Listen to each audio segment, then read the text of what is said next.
Hello, everyone. Welcome to Government Contractor Chat. I am Lindsay Riegelsberger, Director of Operations and Business Development for Streamline Government Contracts. Streamline helps small to mid-sized government contractors who seek experienced, effective support with contract management that reduces risks, increases profits, and enhances reputations. We do this by negotiating teaming agreements, subcontracts, preparing estimates of completion when necessary, and speaking to contracting officers in their own language. We are the proud organizers of Government Contractor Chat, and we thank you for joining us today. I'm going to introduce our guest speaker now. Alexa Choi is a self-proclaimed fun haver with cool people. She has spent her career making government contracting less intimidating and more accessible. As COO and co-owner of G2 Exchange, she is equal parts strategic mastermind and operational firefighter, ensuring this GovCon growth platform thrives while pursuing ambitious goals. When she's not orchestrating business transformations, you'll find her behind the mic hosting GovCom Unfiltered, where she brings authentic, unvarnished stories of federal contracting into the daylight. Her journey through the federal ecosystem from Bloomberg and GovWin to Metaphase and now G2X has given her a unique perspective on bridging government industry gaps. She has worn multiple hats: VP of Capture, adjunct professor, board member of industry organizations, and occasionally professional government acronym translator. Her mission? Making federal contracting simpler while strengthening the community that powers it.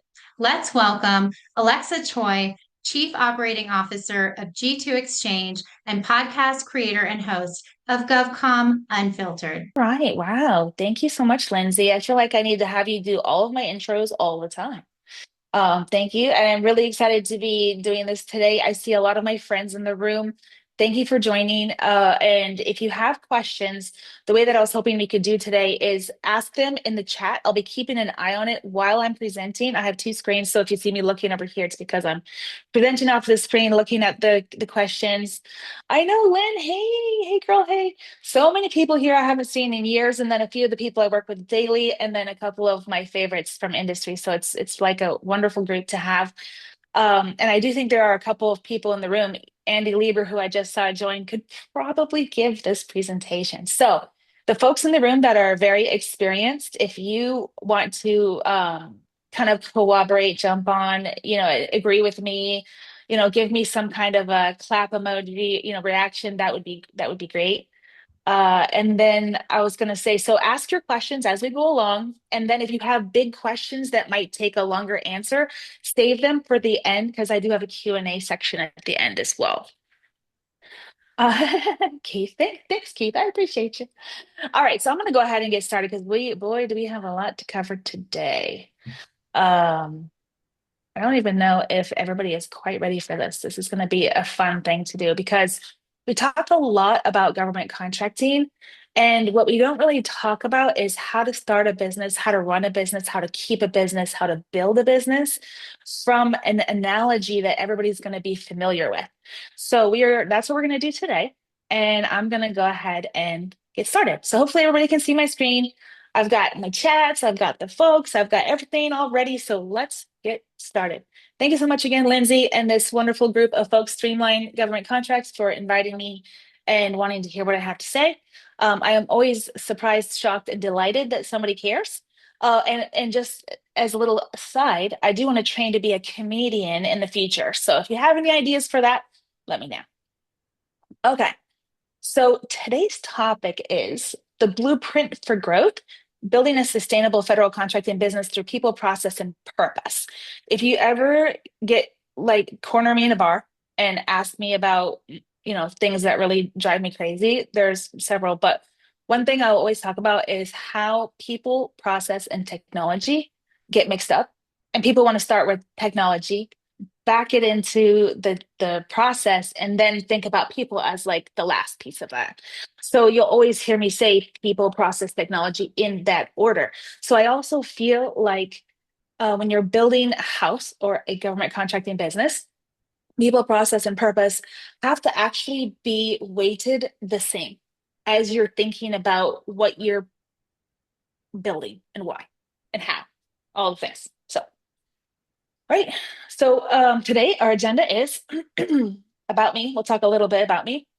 We'll talk about the analogy because we're going to use a very specific analogy for today. There's a pillar one, pillar two, pillar three, pillar four. We're going to put it all together, wrap it up in a bow, and be good to go. So, um, yeah, I am the chief operating officer of G2X. I have an amazing team. I really think I couldn't do this job without the people that I work with every single day. I'm not just saying that because some of them are on the call today, but that's actually really, really true. I get, have the awesome opportunity of being a chaos orchestration overlord. That's what this new title. I asked Claude to come up with something fun with COO. And then also, I like to consider myself a storyteller. I think, storytelling is one of the ways that humans can connect with each other. And also, I think that I never really planned to be in the government contracting space. I thought I was going to be an English teacher. So, this has been a surprising adventure for me too, every single day. So, with that being said, we're gonna move forward. Okay. So the analogy that we're using today is building a house. So, have you ever sat with somebody and had them describe to you a company that they would like to build? Like, oh, hey, I was thinking, Alexa, I should start my own business. Oh, cool. That sounds great. Let's talk about it. And I was thinking about this meme over here because I thought it was really funny. And then, of course, you start asking them the questions, and they're like, well, I haven't actually given it a ton of thought behind the purpose, the planning, the growth function, the HR function, the finance function, the operations function, the utilities, the technology stack. I'm actually going to talk about that at the very end because I didn't, I thought we had too much to cover in going into that in too much detail. Weatherproofing, I actually pulled that slide as well because it was a little bit getting into the weeds. And the culture and values, which is the curb appeal to the house itself, right? Like, why would somebody pick this house over that house, right?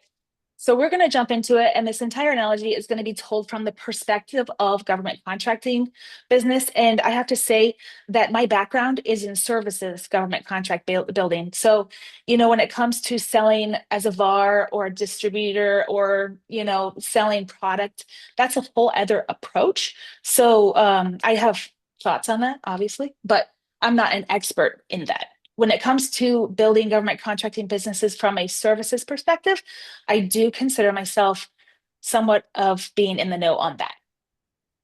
All right, so we're going to go ahead and we're going to start off with the foundation, and we're going to talk about organizational purpose, the definition of it, and why does it actually matter. So the organizational purpose really is you really have to find your why, live your why, and bid your why, right? So if you're building a business and you want to become a federal contractor, and the worst case scenario is when you are a practitioner, no business experience, no business degrees, and you just decide, hey, I'm very good at this one thing. I'm going to go and start a business. And I'm just going to start out, as a 1099 back to the government or back to a prime contractor. And then I'm going to, build the business around it. And everybody on this call, there's probably, 25, 35 people on the call now. You've seen this happen where the CEO is somebody who used to be on a contract somewhere, buried in the government contract, and they thought they were good at it and they decided to go ahead and start a business without any business formal training, right? That's another one of my soapboxes I will get on is that, owning a business and running a business is an actual whole profession. There are degrees for it.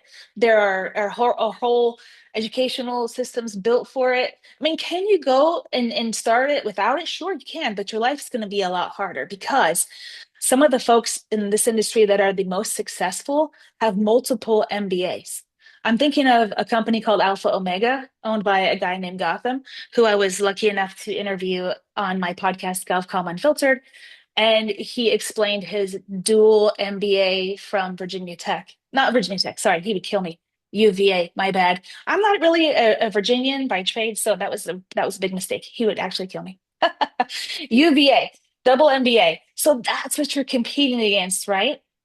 So before you go into building a company, you want to think about, what is your why? And you also want to think about how hard do you want to work? Because if you think you're going to start a business because it's going to be easier than going to work for a company or a contractor or being some sort of other aspect in the business, I'm here to tell you that it's going to be a lot harder than all of those sort of put together. So when you're thinking about your why, you want to think about it from a perspective of which contracts do you want to pursue? Who do you want to hire? Who do you want to have as teaming partners? What kind of a tech stack do you want to have internally? Because that's going to drive the speed and the pace. And then also your growth strategy. So I'm going to tell you guys a quick story. One of my favorite owners in the GovCon space hit me up and was like, hey, can you come to Georgetown and do a 6 a.m. walk with me? And I was like, oh, yeah, nothing would make me happier than that. Sure. So anyway, I showed up. She is awesome. And I was asking her, like, how did you start your business? She's one of the most successful JV owners in the business. She's got several JVs, hundreds of millions of dollars in JV dollars, and also as a prime. And I was just like, when you first started, how did you know who to hire? And she said, I didn't know at first. I just knew what I didn't want to do. And that kind of informed what I did want to do.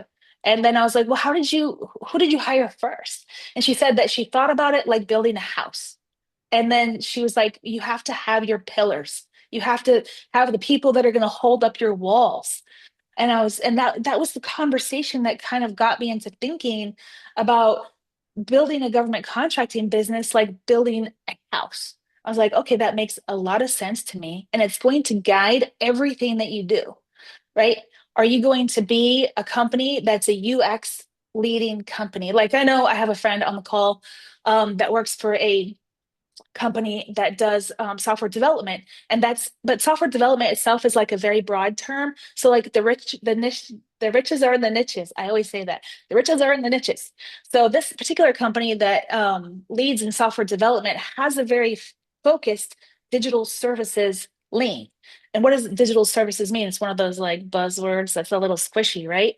Digital services from their perspective is like UX, customer experience, 508 compliance kind of stuff, writing things in real terms, those kinds of approaches. But they knew that going into it from the beginning because the CEO is very forward leaning in that aspect. And he thought about it before he started the business. Just one example of knowing your why, which is going to inform your vision, your mission, and your values. So we are going to get into that. Vision, mission, and values. So when you're thinking about your strategic planning, and I find this to be a step that a lot of people skip when they're building a business, or even when you have a business that's already started. I mean, once every 3 years, you should have a bigger strategy session that's going to inform where you want to go for the next 3 years. Who do you want to be? Who do you want to serve? Who do you want to hire? And and performance metrics that matter and what matters and why does it matter? Because that's going to inform how you bonus people, how you promote people, how you celebrate the wins. If you don't know what those are, then it's harder to do it while the company is flying, if that makes sense. I had a wonderful experience going into some strategic planning for Metaphase that actually helped me realize how important this is because it gave us 4 things to focus on as a business, each one tailored to the different pillars I'm going to talk about today. And then we had a rally cry that was changed each year depending on where we were going. And I was like, oh, this makes so much sense, right? From like, let's make it simple, let's make it easy, and let's keep it the same. So that way everybody's on the same page from a strategic leadership perspective. Okay.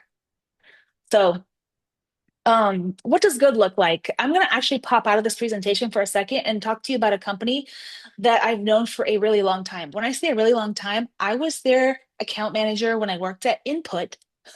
That should probably make some people on this call laugh because that was way back in like 2005 and 2006 before Dell Tech bought Input and changed the name to GovWin.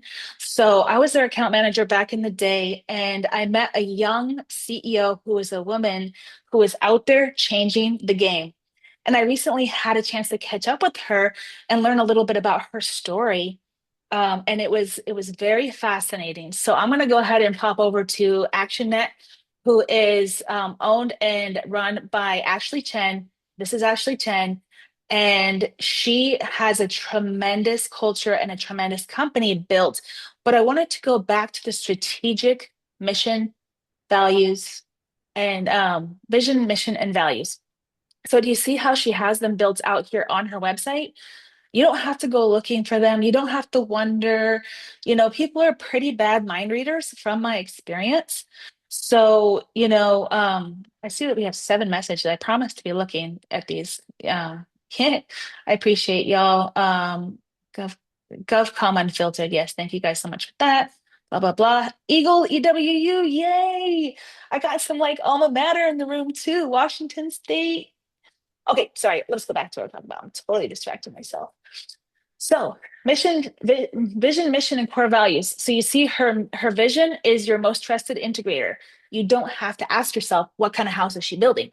She's telling you, right?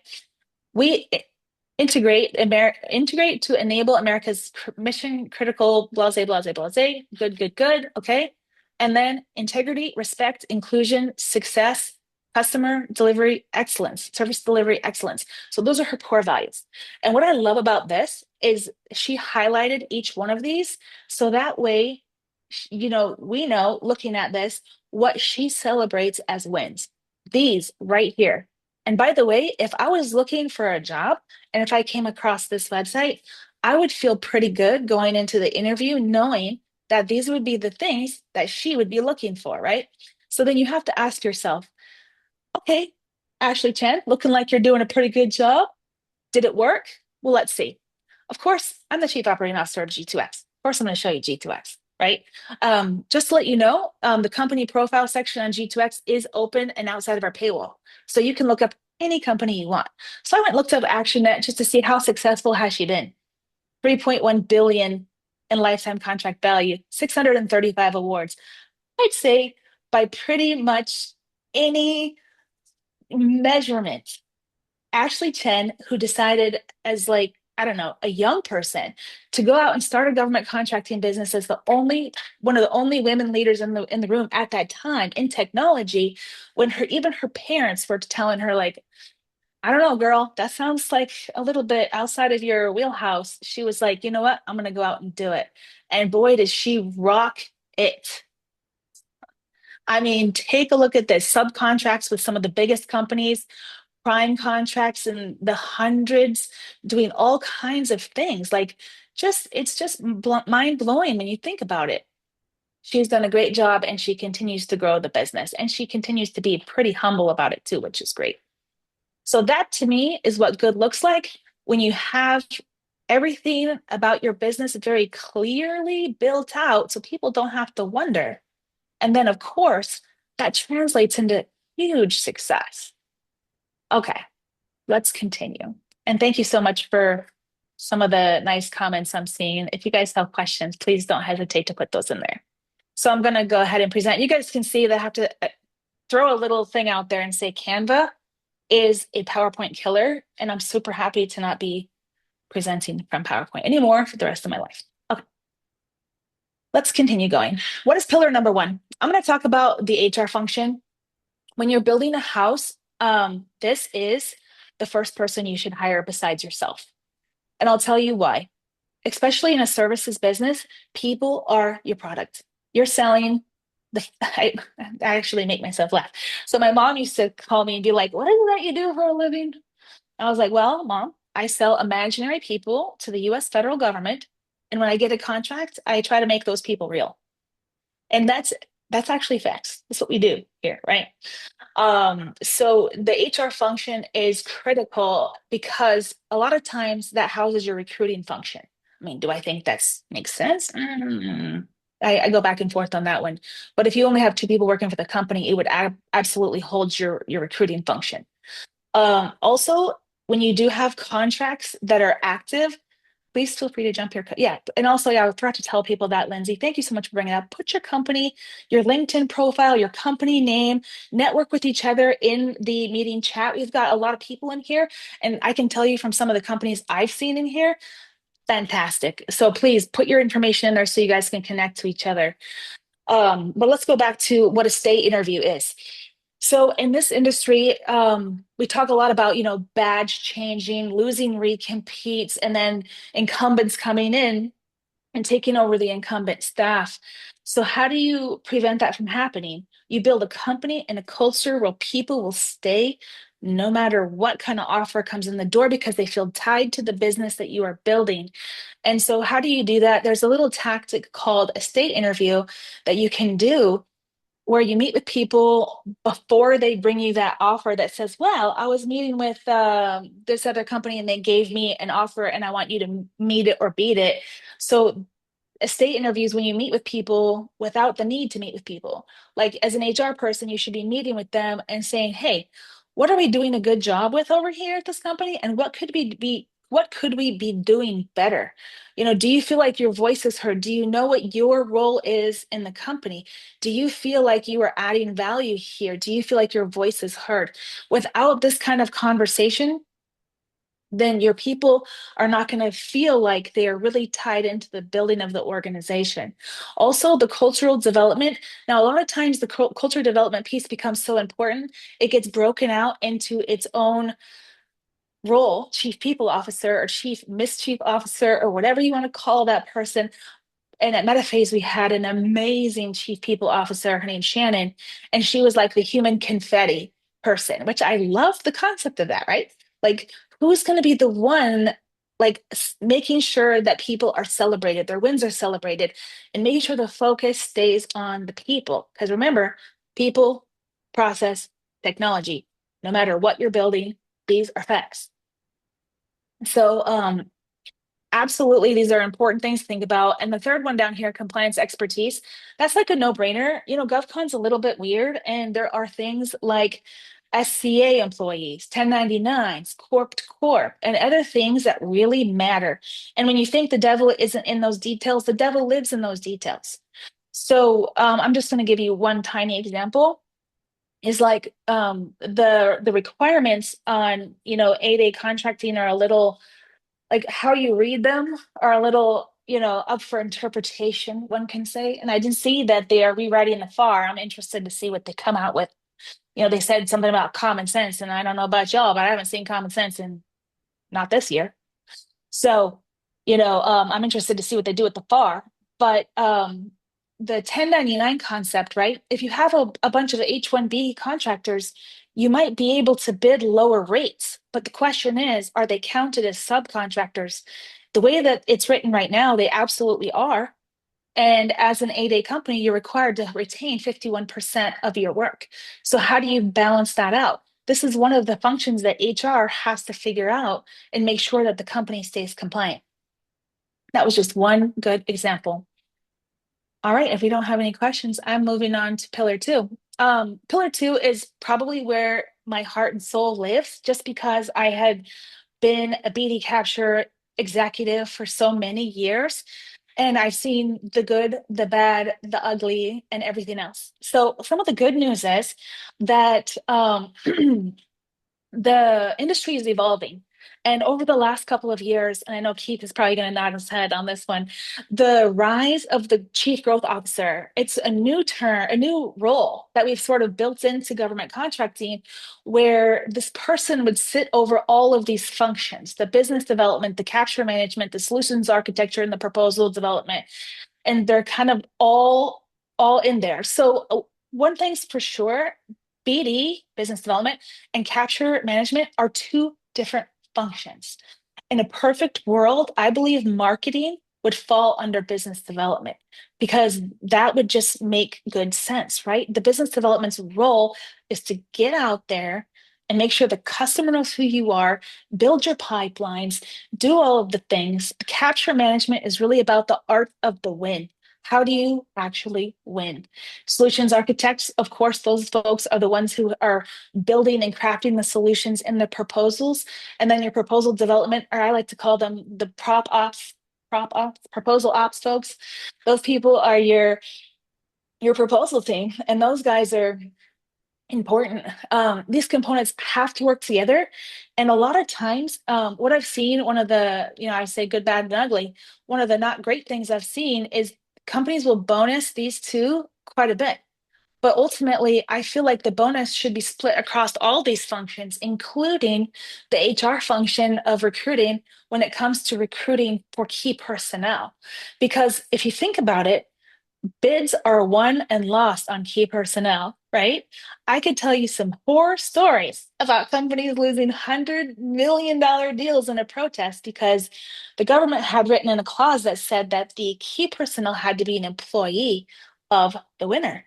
And somehow the company that came in second found out that that person was in fact a 1099. That was a fun one. Oh my goodness. So, anyways, back to what I was saying. The HR recruiting function should absolutely be bonus, the same levels.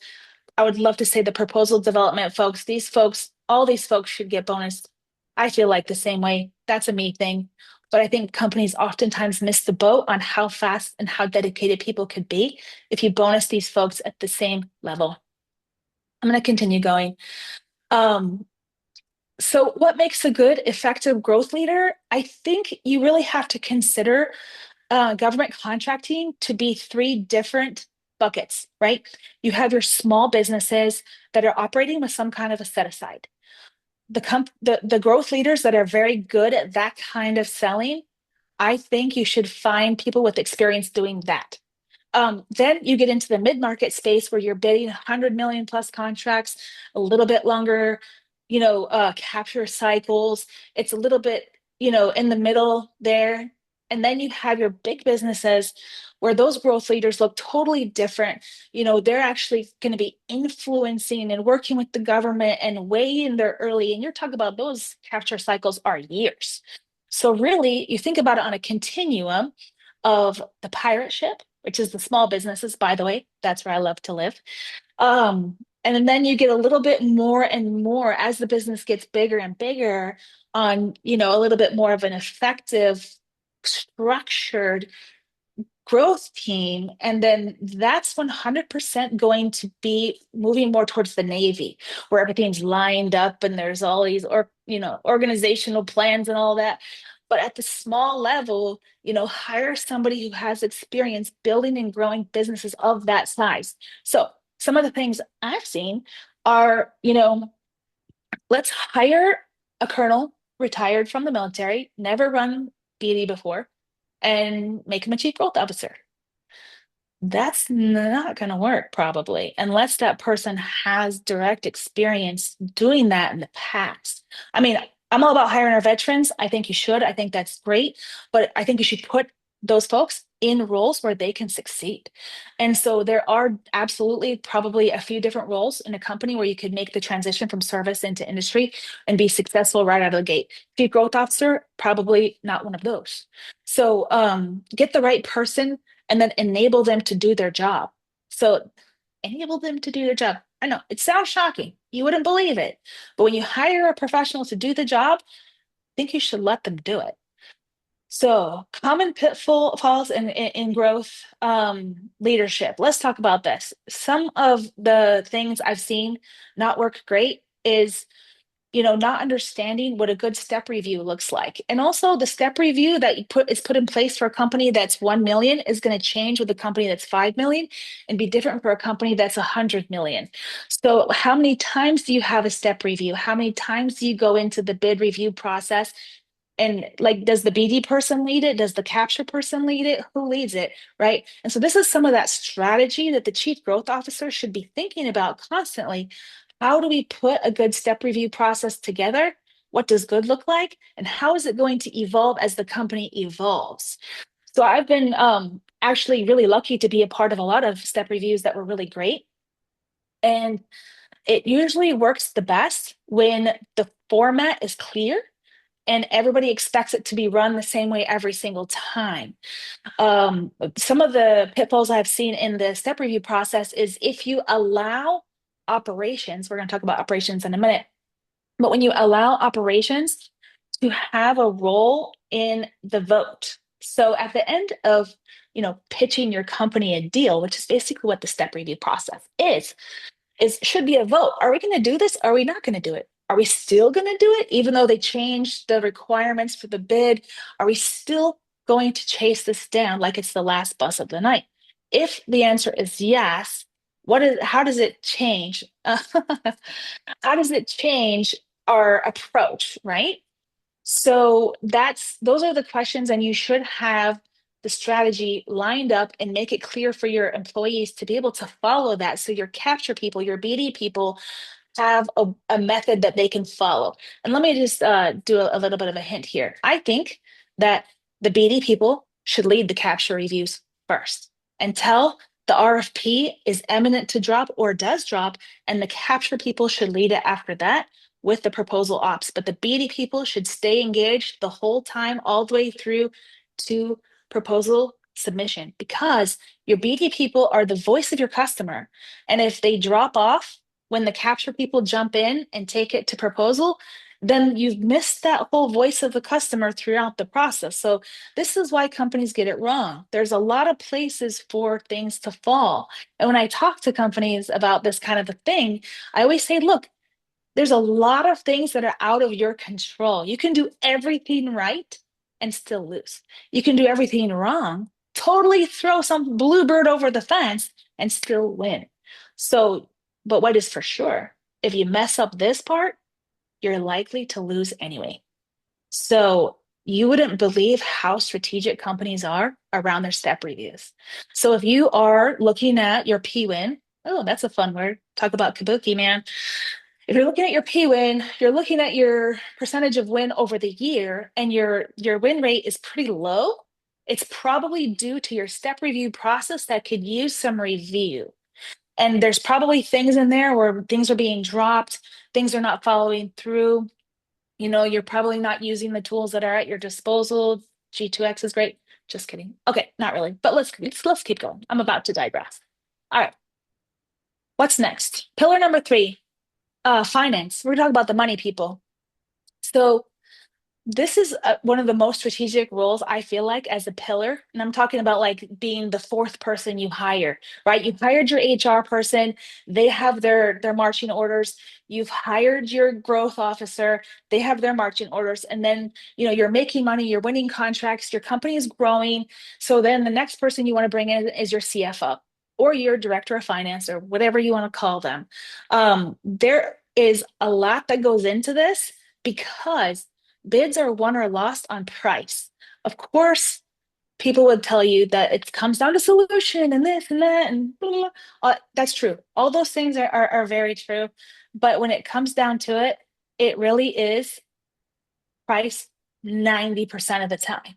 So, how do you price in a way that's not going to throw you out of the running altogether? So, here's a little hint. The government, a lot of times, opens price first, throws out the top, throws out the bottom, goes into the middle, and goes outwards when they read the technical.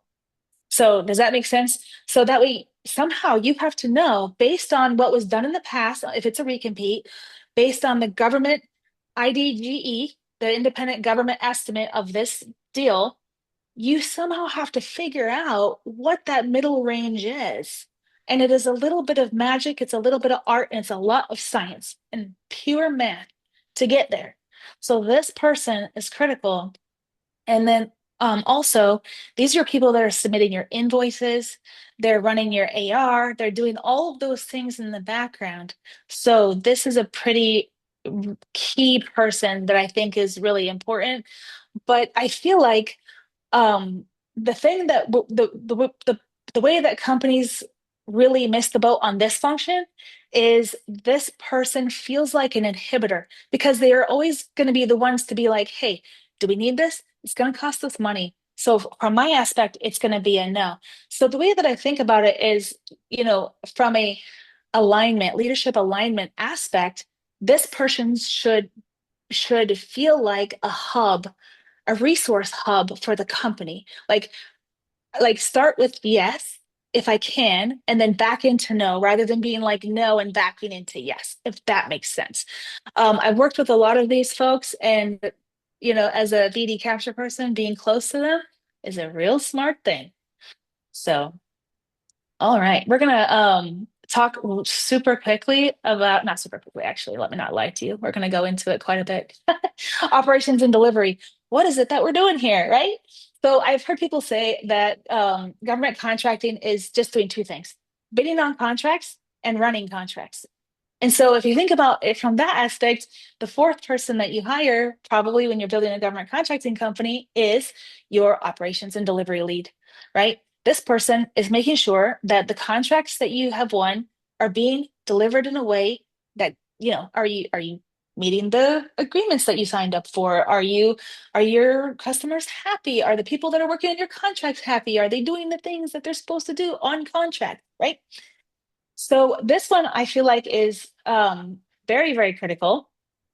And contract management excellence, I feel like, is another place that a lot of companies drop the ball. And, just putting people on contract and walking away and checking in with them once a month or once every 6 months is not good enough, right? Having traditional PMRs, how many of us have been victims of PMRs in our life? How many of us know what PMRs are, right? PMRs are basically a program management review, and most companies make their employees go through those once a month, where they talk about, like, mission critical issues. Is the customer mad? What's going on? When's our recompete? Or how are our CPARs doing? How are they looking? Have you tried to inform the CPARs? Did you write the CPARs? Did you give it to the customer? Did you make them sign it? So, those are all things that are pretty typical in government contracting, to be honest. But I would love to kind of help you reimagine a different PMR experience. If you truly care about how your people are delivering to your customer, then your PMR, like how you check in with them or how you check in with your leaders, needs to be really modernized, right? So imagine that your people submitted an interactive dashboard to the executives like 1 week before the PMRs. So you could see in a dashboard how everything's going, right? And then you have a 60 to 90-minute session only, not a full day long marathon like it is now, probably for people on this call that do PMRs. And then you had a dedicated Slack channel or a Teams channel for ongoing progress to be tracking things between the reviews. I mean, I just feel like the PMRs are such a painful process for most companies. And I know that in my experience, it certainly has been. But, maybe instead of starting off each one of these with, like, what did we talk about last time? What's new this time? I feel like we should put mandatory positive start. Wins and recognition should be the first 10 minutes of every single PMR. That would be me. That's just how I lead. And then after that, go into the key decisions, the challenge roundtable. Like, having a challenge roundtable is like, okay, here's a problem. Let's all come together and try to solve it. So that way your PMs don't feel like they're under attack during the PMR, right? So I just feel like there's so much we can do here to make it better and to really change the way that we deliver. And also, if you're a company that does that, that really has a great PMR delivery system, that has a really great way of making sure that the excellence that your company brings to bear is consistent, that's a selling point that you can put into all of your proposals, and it would put you head and shoulders above the competition in this industry, hands down. Okay, I'm going to keep it moving. I don't see any questions, and I'm hoping that folks are saving their questions for the end, or else we're just going to have a great chat about our weekend plans. Just kidding. Um, but before I move off of the operations topic, I wanted to bring up something here. Um, there is a new world happening. You guys are probably all seeing it unfold in front of your eyes, and it's AI. So how every single government contract calls for a PMP? Not every single one, but a lot of them are like, hey, you want to bid a key personnel PM? They need to have a PMP. Well, I'm here to tell you there is one AI PMP out there, and it's for managing AI projects and AI excellence and delivery. And it is owned by PMI, and it is called, what is it called? The AI PMP. Yeah. And so if you went and Googled AI PMP and make sure that you're on the PMI website, you're going to see there's one certification for it out there. If I was owned a business and had PMs working there, trying to get ahead of the curve, I would absolutely tell them all, hey, by the end of the year, I want everybody to have this. So that way, your key personnel, imagine you're bidding a contract that now includes an AI delivery model, then you have the PM that has that AI PMP. Like you've just outsmarted the competition. Look at that. All right, let's keep it moving. The ecosystem. Let's talk about your neighborhood, your business neighborhood. So this is something that we talk a lot about at G2X because of our GovCon directory. And also we're building out partner matching and, a large part of what folks do in our platform and on, in our networks is try to find better teaming partners or more strategic teaming partners because it's easy to go to the people that you know that you trust. And of course, everybody buys from people that they know and trust, but you also want to work with people that you know and trust, right?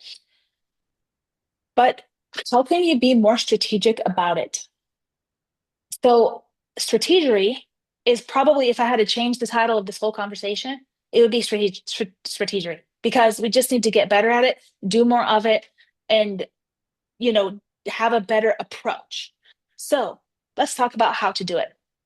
So, using a platform like G2X, where you can go in there and find any company, go into their past performance, go into the agencies they've worked for, who have they subbed to, who have they subbed with, what contracts have they won in the past? And if you scroll all the way down, you can see every time G2X has written an article about them too.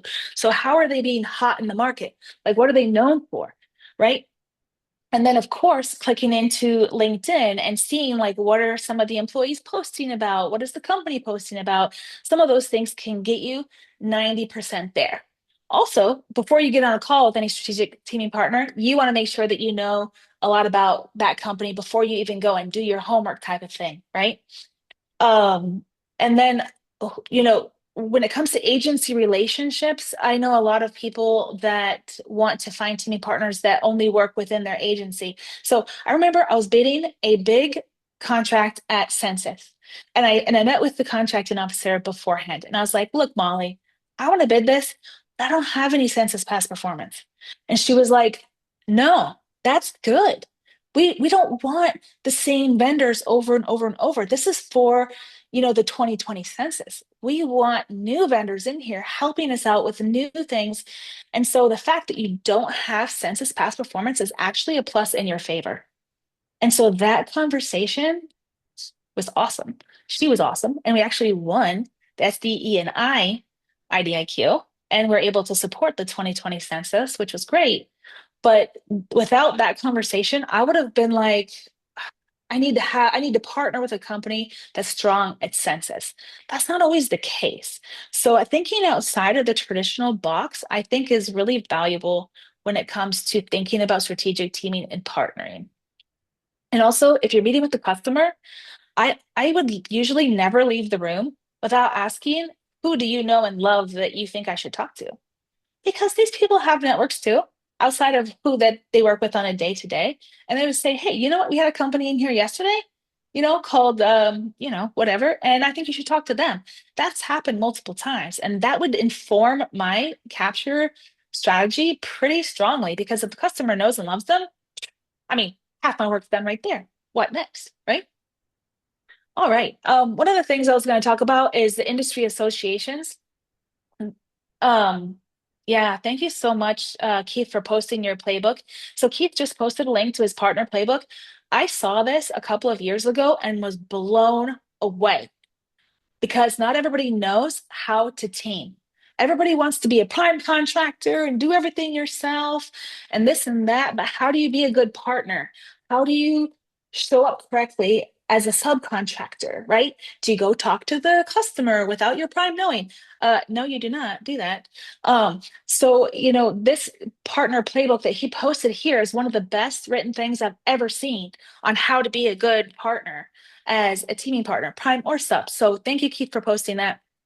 And that also reminds me, before I jump into this industry associations topic, I'm trying to make sure that I can finish this on time. I'm looking at the time like, oh God, where did the hour go? Um, One of the pivots I've been talking about recently is to do more subcontracting than prime contracting. We're moving into really the next couple of years of a lot of big vendors, the pendulum swinging in large business. And even the large businesses, my advice would be for you to team up together, stronger together, and kind of get out of this mindset of I want to prime everything and start subbing more. So inside of G2S, we wrote a report where we listed out all of the large business supplier registration databases. This is something you should know, and you should go in there and register in every single one of those. We also listed the capture people for every single large business. So you can start double-pronged approach, sign up for the supplier database registration, and also hit the capture people up. So that way you're getting connected to these large businesses on both sides, and you are getting out there and building your subcontracting money, because ultimately money is money, subcontract versus prime. And a little unknown tip that when you go to sell a government contracting business, subcontracting revenue counts more than prime. Write it down somewhere, say it louder for the people in the back. Okay, I'm back on track. Industry associations. All right, industry associations are huge in our space because there's a few of them that we see all over the place. AFCA, ACT, IACT, a firm, right? I mean, those are just three out of like maybe 50. So pick one and dedicate yourself to it pretty religiously. Show up for their meetings. Make sure you have a whole strategy. Remember the word strategy, right? I told you that was what this topic was going to be about. So, really, I've seen this work best when early on in the year, and I'm talking about government fiscal year. So, I would say June or July before the government fiscal year starts, get a list of the events, get a list of the industry associations, start listing top to bottom, become members in the top two, and then have your people assigned to going to different events. Have a strategy, right? Why are you going to this event? What are you going to go do there? Like, who are you going to talk to? All those things. Have it be strategic. I have to say that for me personally, if somebody was going to hold me down and ask me, my favorite industry association is ACT IACT, and I'll tell you why. They actually have as many government participants in their events as they do the industry participants. So it's 50-50. And I think that really matters when you are doing like inside of their events at their different, things. And so I would definitely say that's one that's really worth it. All right. And then, of course, building your reputation and the ecosystem is super, super important. And I know people that are like, does it really matter? People talk, especially this industry. I just think people in this industry like to talk in general. So, all right, we're going to keep it moving. Curb appeal. What are your motivators? For what are employees bonused on? What matters to the team? Priority setting and reputation.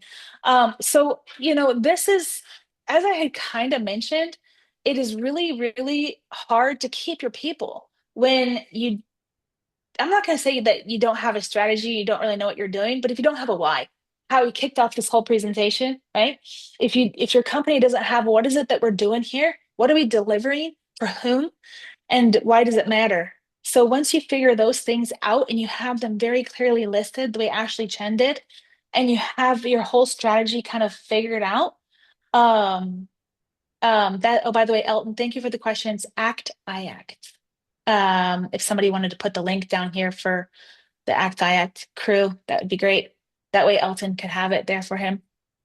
Um, so so let's talk about what employees are bonused on, right? So if you think about your employees and as you build your business and your house is built, you're kind of growing your business, your house and all the stuff, you're going to have to think about career progression.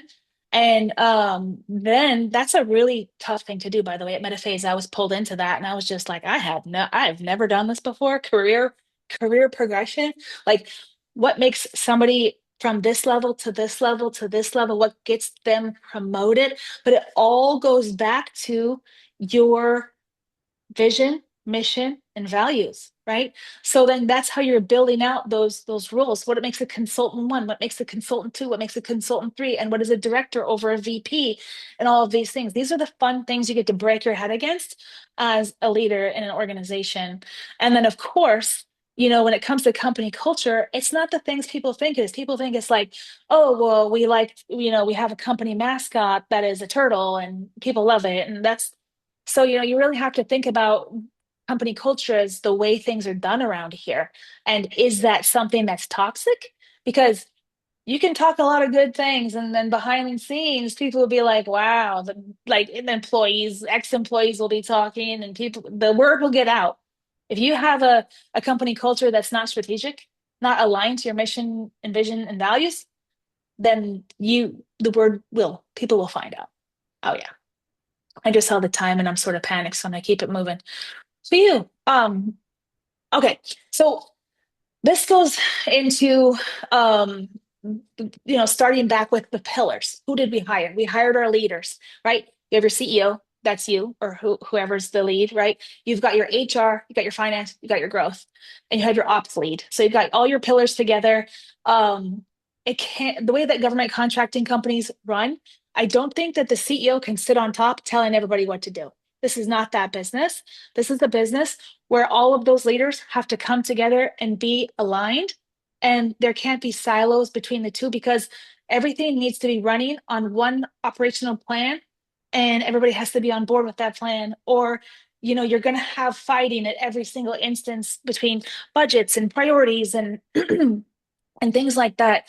So one of the authors I really love is Patrick Lencioni, and one of his books was called I think it was the Five Dysfunctions of a Team. And I think he could have, if he's written about GovCon, maybe it would have been like the 25 dysfunctions of our industry, right? But one of those at the end, his whole point was you need to have a rally cry. One, not 50. And that's another problem that people like to have is like, okay, well, we need to break into new industries this year. We need to get our win rate up. We also need to break into a new, like start selling service now. So we're going to do those three things this year. Like, hold on, hold on, hold on. Pick one of those three, get everybody in the company on board with it, make sure everybody knows what it is, because that's going to inform your priority decision making. What are you doing first? Does it go back to your rally cry? What are you doing second? Does it go back to the rally cry? So I felt like pretty important. And then, of course, that goes with getting alignment from a company level, making sure your metrics and priorities are set against whatever that rally cry is, and breaking down the silos between the groups because everybody kind of knows what it is that you're doing. And that this really does give you energy and focus. Oh my gosh, I've got 5 more minutes. Okay, I'm gonna kind of like move forward because I feel like I want to give you guys some time for questions. I'm gonna leave this right here as my final conclusion, last steps. And I'm going to open it for questions. Yes, we'll send out the slides. Well, I'll send out a video link. Okay, love the author. Awesome. Pop the book in the chat. Agreed. Excellent. Thank you, Lynn. I appreciate that so much. Thank you for the positive feedback. I appreciate you all. I'm always trying to get better, and of course, as I had mentioned, I want to be a comedian. So if you think I could get funnier, let me know. I try to sprinkle in some funny things because this industry, people take it pretty seriously, which of course you should. But like Pitbull would tell you, we're here for a good time, not a long time, and I really do try to live by that. But there are some things, as a business leader, as a business um, government contracting executive, I just feel like being in this industry is a privilege. And we are so grateful to work with our government counterparts. And right now is kind of a hard time for those folks. So if you can check in with them, make sure that they're good, that would be probably really appreciated on their behalf. Oh, thank you so much, Keith. I really appreciate it. He just posted the link to G2X, the resource center that they built out. And that is a great resource center for anybody that might be looking for a new role. And can you do a session on surviving this GovCon storm? It can focus on the changes. Yeah, actually, Imran, I am doing a session like that. If you look up, I'm going to put it in the chat, NCMA Engage. I have a session there on that exact thing, which is the 3 pivots that you should be doing right now to get ahead of what's happening. And so that is absolutely something that we are going to do. So please join me there. Thank you, Alexa. That was an excellent presentation. Let's take a look at what's coming up next. Our Government Contractor Chat complimentary Zoom webinar series will be the third Wednesday of each month, excluding August and December from 12 p.m. to 1 p.m. Eastern Time.